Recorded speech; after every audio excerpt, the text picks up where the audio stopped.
All right, in this video, we're going to do some inverse trig functions that require you to draw triangles. And I do have another special guest. This is Jinx. Her breath is really, really bad. She's 13 years old, but she's been a good dog. I don't know, my wife says she's kind of ugly, but I don't know. I think she's cute. But yeah, she's bad breath. But yeah, she'll hang out in here for a little while. All right, so these are inverse trig functions that actually require you to draw triangles. All right, so what does that look like? Yes, you still need to take notes. Let me switch the camera over. And here we go. Okay, these are inverse trig problems that require you to draw a triangle. Now, this has got sine of arc cosine. Now, another way to write that is sine of inverse cosine. It's the same thing. Same thing. All right. Now, this is a ratio. The answer is going to be an angle. But you're going to turn right around and take sine of that angle. The final answer is going to be a ratio. That's kind of confusing. I know. But draw a triangle.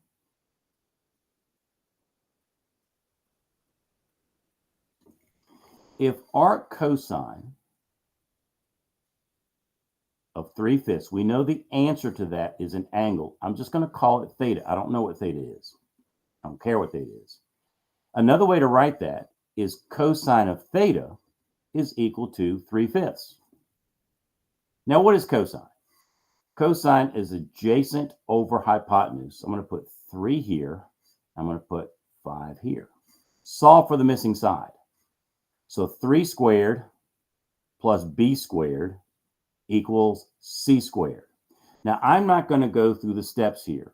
You can do the Pythagorean theorem. You can solve for b yourself. It's going to be 4. Okay, 4. So this problem is asking me to take sine of that angle. The problem never asked me to write down what the angle actually is. It just wants me to find sine of that angle. Well, sine of that angle is simply opposite over hypotenuse. So my final answer is simply 4/5. Sine of that angle, whatever that angle is, I don't care what it is, I never asked, is 4/5. Number 2, same thing. This is a ratio, so the answer here is an angle. I don't care what the angle is. We're going to turn right around and take tangent of that angle. So let's draw a triangle.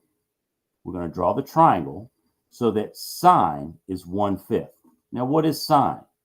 Sine is opposite over hypotenuse. I'm going to call this theta. Okay. Whatever, we need to use the Pythagorean theorem to solve for this side. Let's call that a. A squared plus 1 squared equals 5 squared. That means a squared plus 1 is equal to 25. Subtract 1, we get 24. And the square root is the square root of 24. Now, you need to break that up. That breaks up into 4 and 6. And that becomes 2 square roots of 6. So I'm going to write 2 square roots of 6 right there. Now, we're not asked to write down or find out what that angle actually is. We're asked to find tangent of that angle. And whatever tangent is, that's our answer. We never have to actually find what the angle actually is. So what is tangent? Tangent is opposite over adjacent, which is 1 over 2 square roots of 6. That's an okay answer, but I'm going to get rid of the square root of 6 by multiplying the top and the bottom by the square root of 6. 1 times the square root of 6 is square root of 6. 2 times the square root of 6 times the square root of 6. Well, the square root of 6 times the square root of 6 is 6. And then 6 times 2 is 12. That cannot reduce any further. All right, the next one. All right, we're asked to find cosine of this angle. This is a ratio. When you take arctan of a ratio, you get an angle. I don't know what the angle is. I don't care. Whatever it is, I'm just going to call that theta. We need to set it up so that tangent is 12/5. Well, what is tangent? Tangent is simply opposite over adjacent. So we need to solve for the hypotenuse. Set up the Pythagorean theorem. A squared plus b squared equals c squared. 25 plus 144 equals c squared. Add them together, you get 169. And the square root of 169 is 13. So this is 13. It doesn't ask me to find the angle. Whatever the angle is, you're going to find cosine of that angle. And cosine of that angle is adjacent over hypotenuse, which is 5 over 13. Now, let's do two problems that require you to simply breathe. You don't have to write triangles. You don't have to use a formula sheet. You just have to be able to breathe. All right. Can you breathe? Yes, you can. So you can do these. Notice sine inverse sine. This is simply the opposite of itself.